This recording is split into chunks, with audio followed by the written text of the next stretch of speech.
que de Quito a Brasilia, y hablamos de integración. Entonces eso no puede irse dando. Muchas veces para ir a Brasilia hay que ir a Miami primero. Quito, Miami, Miami, Brasilia. Contar con sistema de apoyo tecnológico de clase mundial, formación de pilotos y técnicos para apoyar el crecimiento, lograr rentabilidad del 5% sobre ingresos operacionales, a 10 años activizar el mix de la flota aérea, a aeronaves propias versus arrendadas, porque también se habían cometido graves errores estratégicos en comprar la flota, no eran los aviones más adecuados. Por ejemplo, nunca se habían comprado los ATRs, que para pistas cortas, un país con una geografía tan complicada como el Ecuador, era lo adecuado, y nunca se habían comprado ATRs. Bien, sigamos. Hay otra empresa que queríamos. También el sector Ecuador Estratégico se conformó como una empresa pública para agilitar un poco la ejecución de las cosas. Básicamente Ecuador Estratégico es el que maneja los fondos, los excedentes petroleros que ahora quedan para el desarrollo local. Y ya tenemos los resultados. Y estas imágenes, compañeros, hablan más que 1.000.000 de palabras. Esta es nuestra mejor respuesta ante tanta mentira, ante tanta tontería que se dice. El petróleo es una maldición, claro, cuando no se lo maneja bien, pero cuando se lo maneja bien es una bendición, y veamos la bendición para comunidades amazónicas. Esta es la nueva comunidad del milenio de Pañacocha. ¿Por qué? Porque ahí se encuentra el proyecto petrolero Pañacocha. Esta gente vivía en condiciones precarias, en casas en muy mal estado, en pobreza extrema. Ahora esa es la comunidad del milenio que inauguremos en el próximo mes de julio, compañeros. Casas espectaculares de $60.000 cada uno, que la han recibido gratuitamente, solo por haber tenido la suerte de habitar donde había petróleo. Esa es la nueva política petrolera, esa es la nueva Amazonía, esa es la revolución ciudadana. Este es el colegio del milenio en plena selva amazónica, ¿se imaginan?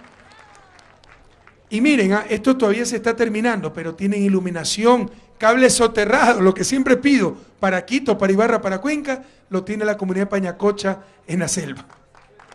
Aceras, bordillos, adoquinados, espacios verdes, esas son las aulas del Colegio del Milenio para Quito, Guayaquil, Ibarra, no, para Pañacocha, comunidad de 80 familias que tuvo la suerte de habitar en un territorio donde había petróleo. Esa es la nueva visión. Y vamos a llevar a las comunidades amazónicas para que vean que con manos limpias, mentes lúcidas y corazones ardientes por la patria, el petróleo no es una maldición, es una bendición que nos puede hacer alcanzar el buen vivir, superar rápidamente la miseria. Aquí tienen el infocentro de la comunidad de Pañacocha. Esto significa que tienen energía eléctrica, tienen agua potable, tienen alcantarillado, eso no se ve en las fotos, tienen todos los servicios, telefonía inalámbrica, porque hasta allá no llegan los cables telefónicos, más casas espectaculares, espacios verdes, canchas deportivas, escuelas del milenio, infocentro. Esto es lo que está haciendo ahora el petróleo con la revolución ciudadana. Primerito, que salgan de la pobreza las comunidades que habitan en esos territorios. Ahí está la biblioteca, sigamos. Y el otro proyecto, el proyecto Pañacocha, influencia 2 comunidades, Pañacocha y Playas de Cuyabeno. Miren, esa es la nueva comunidad del milenio en Playas del Cuyabeno. No le hemos traído la foto del antes, deberíamos conseguirla, pero antes eran casitas destartaladas aquí a la orilla del río Napo. No me escribe esto, ¿no? ¿Ya? Casitas destartaladas, con economía de subsistencia, viviendo en miseria extrema. Ahora fíjense los niveles de vida. Cada casa nos cuesta $60.000, pero muy bien invertida, porque esa es la gente que tiene la suerte de habitar donde existen proyectos estratégicos. Sigamos. La patria ya es... Otra visión de Playas de Cuyabeno, esta es otra comunidad. ¿Ah? Todo se ha hecho consensuado con las comunidades, ¿no? Cómo querían las casas, etc. Ahí está el parque, es decir, espacios verdes, espacios públicos. Sigamos. Supongo que Escuela del Milenio, en este caso es Playas de Cuyabeno, también con su Escuela del Milenio, escuelas de última tecnología. Cuando habían escuelitas eran básicas ahí. Sigamos. Una toma más cercana de las casas, que no es Ciudad del Milenio, sino comunidades del milenio. Todo esto se ha diseñado con las comunidades. Por ejemplo, a mí me hubiera gustado que sean más típicas, como las hosterías que existen, ¿verdad? Que tienen techo de paja, paredes de madera, pero las mismas comunidades rechazaron aquello. Sigamos. Otra vista, supongo que es Pañacocha o Playa de Cuyabeno, los espacios verdes. Sigamos. otra vista de las comunidades del milenio. Y miren, esto lo está haciendo Ecuador Estratégico, que dicho sea de paso era dirigido por el vicepresidente de la República, Jorge Glass, cuando era ministro. Y esto, sobre todo, Uyay Chigmachicuna, escúchenme, pueblos indígenas, sobre todo pueblos amazónicos, para que ya nunca más caigan en la garra de los charlatanes. Que la Pachamama, sí, la Pachamama, para que utilizar la Pachamama para vivir mejor todos, sobre todo los seres humanos, que somos los más importantes de la Pachamama. Y la miseria no es parte del folclore, no es bueno, es malo. Y si no utilizamos a Pachamama adecuadamente, ¿de dónde sacamos energía para el buen vivir? Electricidad, fuerza motriz para vehículos, etc. Entonces, hay que respetar la naturaleza, pero sabiendo utilizarla para llegar a ese buen vivir. Entonces, esto es lo que se está haciendo ahora con el petróleo en Amazonía. Hemos sacado de la miseria a las comunidades de Pañacocha y de Playa de Cuyabeno, y estas son las comunidades del milenio que está haciendo la revolución ciudadana gracias a nuestro petróleo, gracias a nuestros recursos naturales no renovables. Fíjense qué maravilla.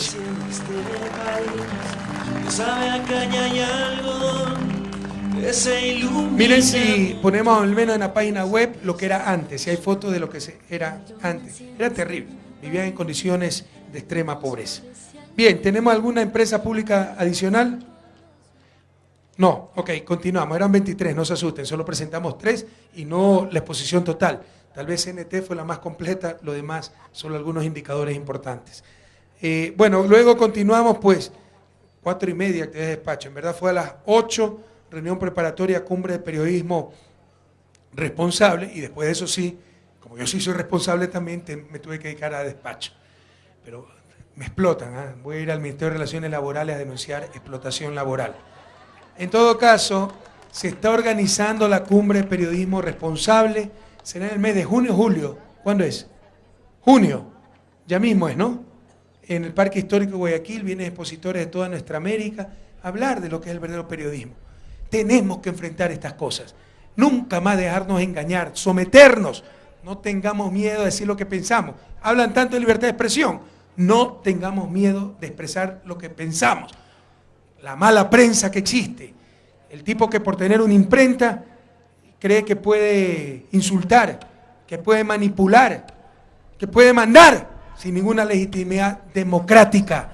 Hablar del periodismo, verdadero periodismo, y del periodismo responsable. Esa es la cumbre que está organizando la SECON, y ojalá este ejemplo lo sigan muchos países del mundo para ya rebelarnos ante la dictadura mediática que tanto daño le ha hecho a nuestros países, tanto daño le ha hecho a nuestras democracias. Como siempre digo, la buena prensa, vital para la democracia.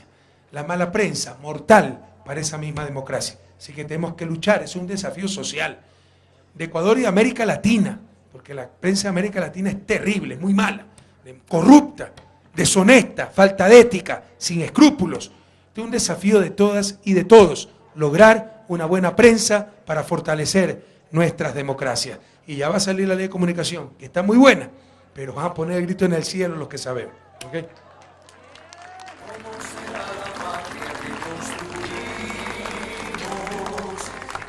Luego tuvimos actividades de despacho, cumbre de periodismo responsable, miércoles 5 de junio. ¿Qué es el miércoles 5 de junio? ¿Hay niños aquí presentes o no? ¿Ah? ¿Dónde están los niños? No hay niños, no hay presencia infantil. 5 de junio. ¿Qué es el 5 de junio? 5 de junio, otro aniversario de la Revolución Liberal. Prohibido olvidar, queridos jóvenes. Proclamado jefe supremo 5 de junio de 1895 en Guayaquil, Eloy Alfaro Delgado. ¿Ok? Verifíqueme si es 1895, tengo una pequeña duda. ¿Sí? Ya. 9 de la mañana, actividad de despacho. 11, revisión a la reforma de la ley de comunicaciones. Por fin conozca la ley de comunicaciones, la prensa mentirosa y el proyecto enviado de Carondelet. Nosotros no enviamos ese proyecto, lo hizo la Asamblea. Y por fin me enviaron ya el proyecto definitivo, lo he revisado, discutimos algunas cosas, pero está extraordinario. Como me reclamó Mauro Andino, ¿no? Y no dijo la otra vez que era un mamotreto. O sea, yo soy severo, pero creo que soy justo. Llamo las cosas por su nombre, ¿no? Como voy mono. Entonces la otra vez vi una ley muy mala y tal vez utilicé un calificativo fuerte. Esta ley está muy bien y no tengo ningún empacho de decir que nuestros compañeros asambleístas han hecho un extraordinario trabajo y tenemos una muy buena ley de comunicación en proyecto al menos. Llamamos a ti, país, de niños que hoy sueñan más. Luego audiencia con el ministro de Agricultura, audiencia con el superintendente de bancos y luego a las 5 informe sobre la separación del sistema financiero del sector real. Nos quieren ver las caras de tontos y no podemos tener cara de tontos, pero no somos tan tontos. Y sobre todo no vamos a permitir que le vean la cara de tonto al pueblo ecuatoriano y que desobedezcan el mandato de las ecuatorianas y ecuatorianos. Gracias a la consulta popular, el pueblo mayoritariamente aprobó la reforma constitucional y ahora de acuerdo al artículo 312 de nuestra Constitución, y esto es muy bueno para la sociedad, porque esa simbiosis entre poder económico y poder mediático es mortal para nuestras democracias. Cuando un emporio como el de Fidelegas, Banco El Pichincha, Dainer, compra Teleamazonas, ¿ustedes creen que van a informarnos o van a defender el emporio?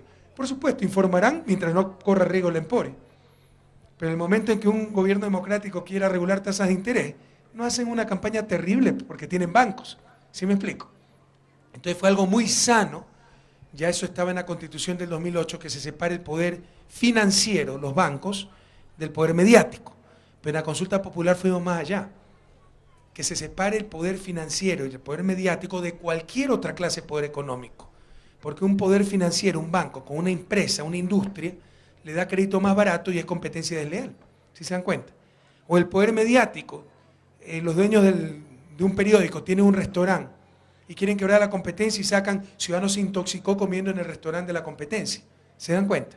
Entonces es bueno que se dediquen solo a las finanzas, que se dediquen solo a la comunicación, pero eso rompe el espinazo de la estructura de poder que tanto tiempo nos ha dominado en el país. Así que están pataleando y defendiéndose como gatos panza arriba y han simulado ventas. Y no vamos a permitir esa burla a la Constitución y a las leyes. Y no doy más información. Se van a dar plazos, ultimátum, si no se aplicará la ley. Pero les recuerdo tan solo el artículo 312 de la Constitución de la República, que es muy bueno. Esto estamos a la vanguardia de América Latina, del mundo entero. Este es un gran paso para que en las sociedades dominen los seres humanos y no el capital financiero, el capital detrás de estos negocios mediáticos. ¿Qué mérito tiene un Vivanco de Diario La Hora, ex subsecretario de Férez Cordero? Los Pérez de Diario El Universo. ¿Qué mérito tienen que no sea el haber tenido dinero o haber heredado una imprenta? Y por eso pueden manipular, por eso pueden imponer su opinión, por eso pueden tratar de imponer sus políticas. Absurdo. Pero si a eso se añade, a ese poder mediático, poder económico, eso es terrible para una democracia. Entonces esto es una forma de que los seres humanos tengan supremacía sobre el capital, no que alguien porque se compró una imprenta pueda manipular a esos seres humanos y junto al poder económico pueden hacer mucho más. Entonces, artículo 312 de la Constitución. Las entidades o grupos financieros no podrán poseer participaciones permanentes, totales o parciales en empresas ajenas, ya no es solo medios de comunicación, ajenas a la actividad financiera. Se prohíbe la participación en el control de capital, la inversión o el patrimonio de los medios de comunicación social a entidades o grupos financieros, sus representantes legales, miembros de su directorio y accionistas. Cada entidad integrante del sistema financiero nacional tendrá una defensora, etcétera, etcétera. Y otra cosa, es decir, el sistema financiero tenía que despojarse totalmente de los medios de comunicación, pero aquí me falta otro artículo, que es que los medios de comunicación tienen que despojarse también, ¿ok? O cualquier empresa. Es decir, si yo soy dueño de una industria y soy dueño de un periódico, me tengo que quedar con la industria o con el periódico. Entonces hay otro artículo que nos falta aquí. Pero bueno, en este artículo se habla de que el poder financiero tenía que vender los medios de comunicación. Banco de Pichincha, señor Egas, tenía que vender Teleamazonas. Vaya, vean si la han vendido. Y hay otros casos por ahí bastante dudosos. Y no permitiremos que se burlen de la Constitución y del pueblo ecuatoriano. por pelucones y poderosos que se crean. Diario La Hora no se ha despojado de otras empresas, de los que nos dan cátedra moral y buenas costumbres, qué trampas que hacen, ¿no?, para eludir la Constitución y la ley, y no lo permitiremos. Bien. Luego tuvimos el informe sobre un programa, es el relanzamiento, ya tuvimos la primera parte de este programa muy exitoso, dicho sea de paso, este es mucho más profundo, contundente, precisamente en función del plan de gobierno que se llama Prosaneamiento. ¿Qué significa esto? Que se tenga la infraestructura y servicios de saneamiento en todos los cantones, agua potable, alcantarillado y recolección de basura. Esto es lo mejor que podemos hacer como salud preventiva. Nosotros estamos acostumbrados, la amebiasis, cada 6 meses desparasitarse, tómate algo contra las amebas. Si hubiera agua potable adecuada y alcantarillado adecuado, no tendríamos amebas. El dengue, cada invierno en la costa fumiga, etcétera, que en los tanques no se cría el mosquito. Si tuvieran agua potable, adecuado alcantarillado para que no se estanque el agua, no hubiera dengue. Muchas de las patologías son patologías de la pobreza, fruto de la pobreza, ausencia de servicios básicos. Entonces lo mejor que podemos hacer como salud preventiva, como servicio al pueblo ecuatoriano. Entonces hemos diseñado un programa contundente que Dios mediante, si todo marcha bien, aunque no lo crean, en el 2017 en cuanto a servicios básicos nos pondrá a nivel de una Alemania, porque en ninguna parte del mundo se puede tener 100% agua potable alcantarillado. Hay sectores donde llegar ya sería demasiado costoso, es un absurdo. Es mejor transportar a la familia a vivir más cerca. Entonces Alemania tendrá cobertura de servicios básicos 95, 98% a lo sumo. Nosotros esperamos en el 2017 llegar en cobertura con estos servicios a través de este programa al 95%. Entonces, las estrategias, articular toda la acción de gobierno, aunar, ¿por qué? Porque tenemos programas dispersos. Hay varios programas que están buscando los mismos objetivos. Agua potable, alcantarillado, por ejemplo, el programa contra la desnutrición. Entonces vamos a consolidar todos esos programas. Aunar fuentes de financiamiento hacia el mismo objetivo de política pública. Subvenciones en función de la meta de política pública. Vamos a darle fuerte, esto es responsabilidad municipal, de los municipios, pero vamos a dar crédito fuertemente subsidiado por el BEDE para que hagan esa agua potable, alcantarillado, etc.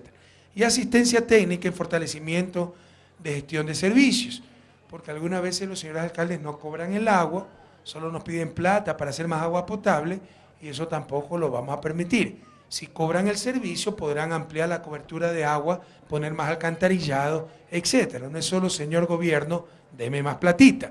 Y les repito una vez más, olvídense de ese mito, gobierno central rico, gobiernos seccionales pobres.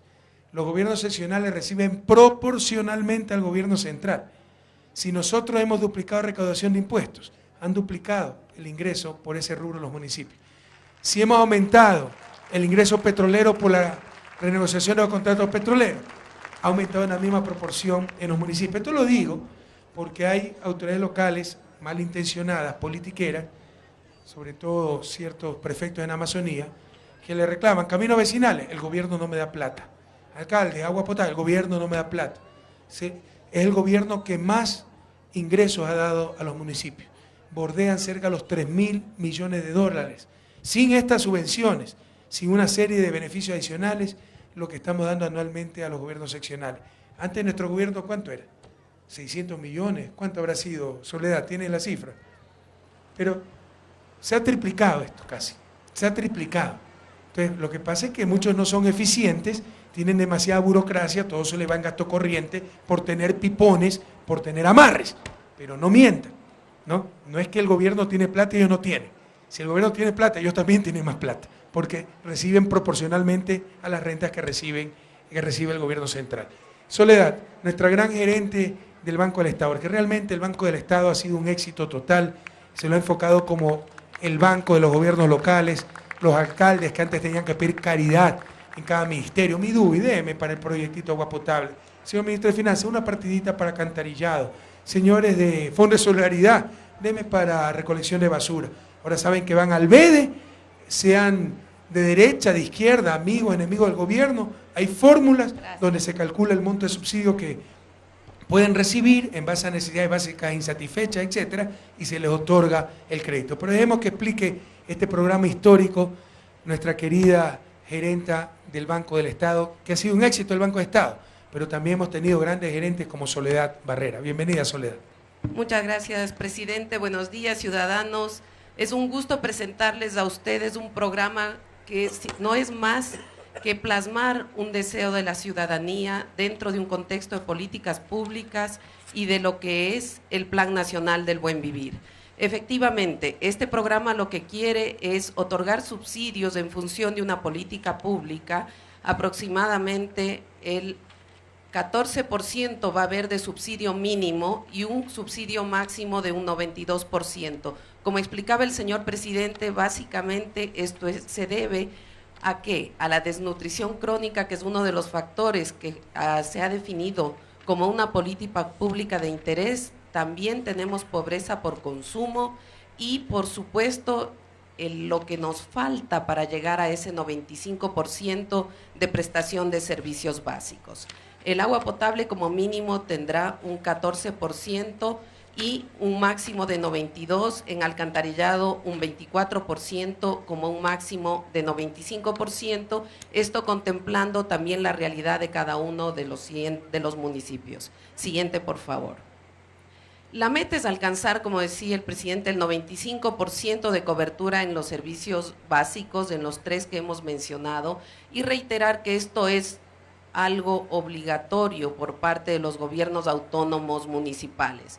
Lo que se está haciendo por parte del gobierno es apoyar a que lleguemos a esto porque es un objetivo de política pública, pero sí es responsabilidad de ellos no solamente ejecutar las obras, sino después que los servicios sean de calidad, y por eso hemos pedido y hemos dicho que va a haber justamente apoyo, asistencia técnica para alcanzar y dar cobertura a los 7 millones de ciudadanos que hoy día están excluidos de ese servicio. Sí necesitamos que los gobiernos subnacionales apoyen y comprometan sus cupos de endeudamiento, su capacidad de pago, su voluntad política para ejecutar estas obras, y también un sistema que tenemos nosotros, que ellos muy bien conocen, que es corresponsabilidad. Nosotros les apoyamos y así es la política del gobierno, pero necesitamos que ustedes también, por favor, hagan su parte.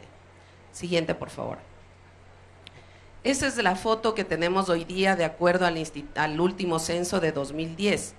En el año 2010 la cobertura de agua potable llega al 72%, estamos aspirando a que en el 2014 esa cobertura sea del 83% y en el 2017 alcanzar la meta del 95%. Siguiente. También en alcantarillado, obviamente, donde el déficit es muy grande, estamos partiendo de un 54% y es fundamental el tema de alcantarillado, no solo por salud, sino porque con un mal sistema de alcantarillado estamos contaminando los ríos, estamos contaminando el mar, estamos haciendo invivibles las ciudades, insalubres, con niños enfermos y personas enfermas. Así que esto también, por favor, a todos les invito, ciudadanía, que pidan a sus alcaldes que nos apoyen y que les apoyen a ustedes en alcanzar estos objetivos para llegar del 77 al 95% en el 2017. También en el tema de cobertura, aquí tenemos un indicador que se denomina recolección de basura. En este gobierno que estamos en revolución no estamos satisfechos con recolección de basura. Queremos hacer una gestión integral de desechos sólidos, por lo tanto vamos a llegar al 95%. Esta cifra base es de recolección de basura, que es la que nos da el censo, pero vamos a llegar a una gestión integral de desechos sólidos con el Ministerio del Ambiente, que es el responsable de llevar adelante este tema, que inclusive puede ser rentable y se puede generar energía a partir de los desechos. Siguiente, por favor. ¿Qué queremos con esto? Con esto es fundamental, no sé si es que pudiésemos nosotros a ustedes transmitirle la preocupación que tiene el gobierno y que tenemos todos.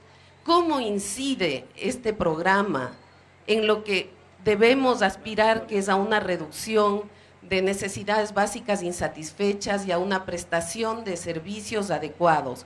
Con este apoyo que estamos hablando, la contribución del gobierno es de 3.000 millones de dólares como subvención vamos y aspiramos a bajar el nivel de pobreza medido en necesidades básicas insatisfechas de un 60,1% a un 45% en el año 2017.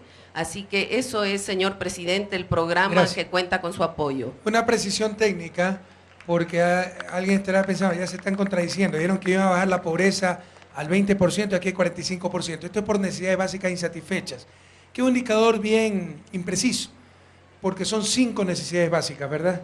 Corrígeme si me equivoco, Pato, que ya hace tanto tiempo, lejos de las aulas. Agua potable, cantidad de recolección de basura y 2 más. Pueden, solo con que una no esté satisfecha, siguen siendo pobres por necesidades básicas insatisfechas. ¿Sí me explico?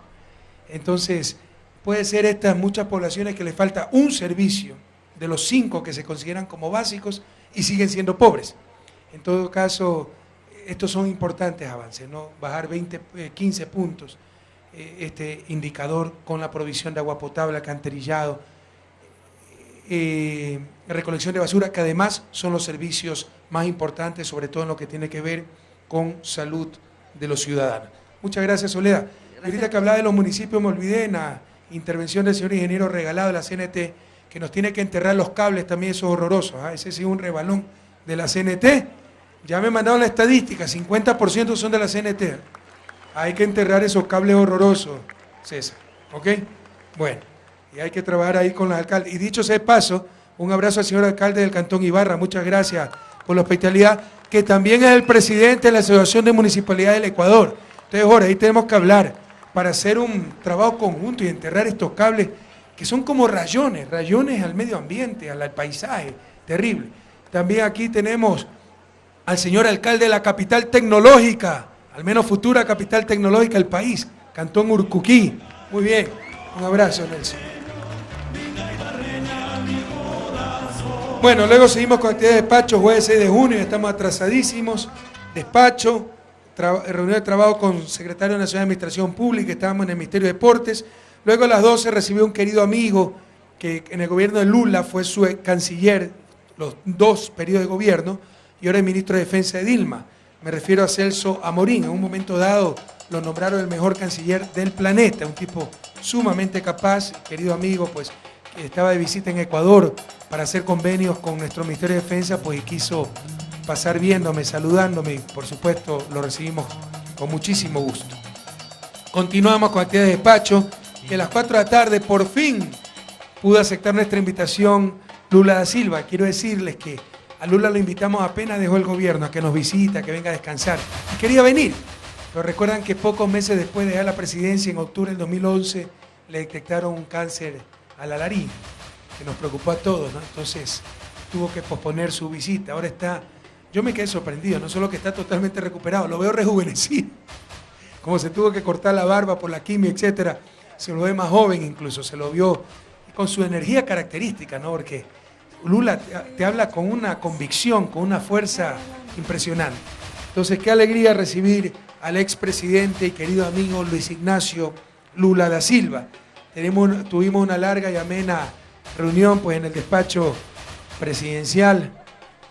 Luego de eso, haciendo justicia con la historia, le dimos la condecoración, el gran collar de la Orden Nacional de San Lorenzo, la condecoración más alta que da la República del Ecuador, en reconocimiento a todo lo que hizo no solo por Brasil, sino por toda América y el planeta entero. Lula es un pensador a nivel mundial. En el año 2010, me parece, o 2009, fue nombrado el hombre más influyente del planeta. Es, por supuesto, un convencido de la integración. El día de ayer en una conferencia ha dicho: creo en la integración tanto como creo en Dios. Ese es el gran Lula da Silva, lustrabotas en su niñez. Latinoamérica vive momentos mágicos, ¿verdad? ¿Quién se iba a imaginar en los 90, en la larga y triste noche neoliberal, cuando nos dominaban las oligarquías, los más grandes payasos, que en la siguiente década el poder político en nuestra América va a cambiar de forma tan radical que una de las 6 economías más grandes del mundo y la más grande de América Latina iba a ser presidida por un dirigente sindical y lustrabotas en su niñez? Que un presidente iba a ser dirigente indígena y dirigente cocalero. Otro presidente un sencillo chofer de autobús. 3 mujeres en los últimos años presidentas en Sudamérica, apenas 10 países y tuvimos 3 mujeres de presidentas. 2 exguerrilleros que sufrieron cárcel, balazos, etcétera. O sea, parece una novela del realismo mágico de Gabriel García Márquez, ¿no? Pero esa es nuestra América, esa es Sudamérica. Y eso demuestra que está cambiando y profundamente América del Sur, compañeros. Escuchemos extractos del discurso de Lula da Silva y luego también el discurso del presidente de la República. Adelante. Eu penso que homem como eu Creo que un hombre como yo, todos los días cuando se levanta de la cama, debería agradecerle a Dios, pelas gracias a las oportunidades que Él me ha dado. No sé si algún día el presidente Rafael Correa soñó en ser presidente. Yo nunca había soñado con eso. aliás, A propósito, todo lo que sucedió conmigo sucedió por obra del destino. primeiro, Primeramente, yo no me había muerto de hambre hasta los 5 años de edad, porque la región donde yo nací, la gran mayoría de los niños morían antes de los 5 años de edad. Después, sobreviví en São Paulo, viviendo en un cuartico y una cocina junto con otras 13 personas. Lo único de lo cual yo sí estaba seguro, compañero, era que yo sabía de dónde había venido, sabía a dónde iba a regresar y tenía que regresar con la cabeza más erguida de como había salido. Yo estaba totalmente convencido que no podía equivocarme, porque si yo fallara, jamás un trabajador llegaría a la presidencia de la República en mi país. Tenía mucho miedo de fallar, así que todos los días trabajaba para hacer las cosas de una manera distinta y no fracasar. A mesma coisa aconteceu quando vi Lo mismo me pasó cuando vi a un joven ecuatoriano que fue a mi despacho cuando quería convertirse en presidente de Ecuador. Me puse a pensar, ¿será que él no es demasiado joven? ¿Acaso este economista no es demasiado impetuoso, que ya está soñando con la presidencia de Ecuador? E graças a Deus, ele foi presidente da República. Él venció la elección y se convirtió en presidente de Ecuador. E graças a Y Deus, gracias a Dios también su impetuosidad está contribuindo. está ayudando a cambiar la historia de Ecuador. E torço para que ele tenha o mesmo Y sucesso. rezo para que él tenga éxito como lo merece el pueblo ecuatoriano. E tenho a convicção Pero puedes estar seguro que o teu olhar, a tua cabeça e o teu coração de que tu mirada, tu mente y tu corazón tem uma preferência prefieren para as pessoas mais pobres. las personas más pobres de este país. Tenho a convicção. E Cuando me enteré que você, companheiro, tinha me condecorado que tú, Rafael, me habías dado esta com a condecoración, mais alta comenda do Equador, la más alta de Ecuador, já era para mim ter vindo aqui receber. ya era para haber venido antes a recibirla. Acontece que em outubro de 2011 Pero sucedió que en octubre del eu 2011 fui vitimado por um câncer se me detectó un cáncer e demorei quase que um ano para me recuperar. y estuve casi un año para recuperarme. Agora estou aqui Y aquí estoy yo para receber a minha comenda para recibir esta condecoración e te agradecer y agradecerte pelo reconhecimento. por el reconocimiento, pero principalmente por el cariño. Portanto, muito obrigado, companheiro. Así que muchas Muito gracias, obrigado compañero. Do fundo do coração. Sinceramente, E conte muchas comigo gracias. sempre. Y puedes siempre contar conmigo.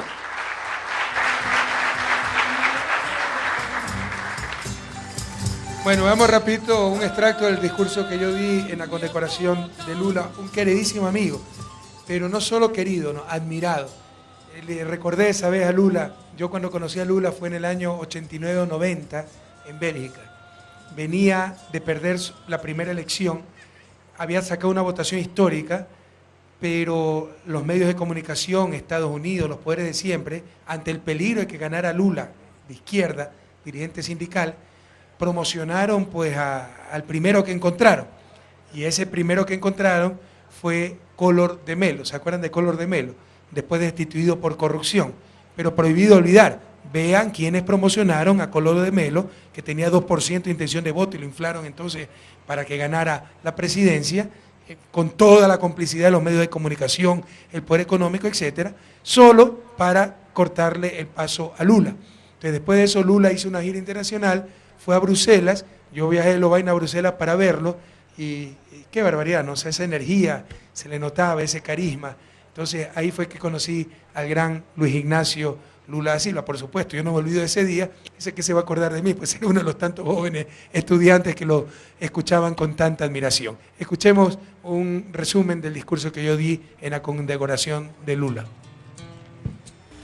Los cambios que están ocurriendo en nuestra América realmente son maravillosos, inimaginables hace apenas pocos años, cuando en la larga y triste noche neoliberal reinaba el entreguismo y la desesperanza. Con qué orgullo y alegría hoy la patria recibe a uno de los protagonistas fundamentales de ese cambio histórico, nuestro amigo, nuestro hermano, expresidente del Brasil, Ignacio Lula da Silva. Lula dijo: algunos entienden por democracia apenas el derecho del pueblo a gritar que tiene hambre, y yo entiendo por democracia no el derecho a gritar, sino el derecho a comer. América no tenía democracia, a lo sumo tenía elecciones. Ahora estamos construyendo la verdadera democracia, el gobierno del pueblo para el pueblo, la democracia real, de la satisfacción de necesidades básicas, del empleo con dignidad, de la superación de la pobreza, de la justicia social. Por haberle conocido los huesos al hambre, por conocer profundamente las necesidades, desde el primer día de su mandato, anunció que su objetivo primordial sería la lucha contra la pobreza. Lula sabe muy bien que los pobres socioeconómicos no dejarán de ser pobres con caridad, peor con ritos, sino con justicia. Y eso implica el cambio en las relaciones de poder dentro de la sociedad, es decir, un proceso político. Y a los gobiernos progresistas que queremos hacer precisamente aquello, se nos ha querido acusar de romper la paz, seguramente la paz de los sepulcros. La paz no es ausencias, ausencia de guerra y violencia física, ausencia de balas. La paz es presencias, básicamente de justicia. Nuestra América no vivía en paz, vivía pacificada. La insultante opulencia de unos pocos en América Latina, al lado de la más intolerable pobreza, eran balas cotidianas en contra de la dignidad humana. Es un gran privilegio y orgullo para mí otorgarle la condecoración Gran Collar de la Orden Nacional de San Lorenzo, como muestra el respeto, admiración y cariño profundo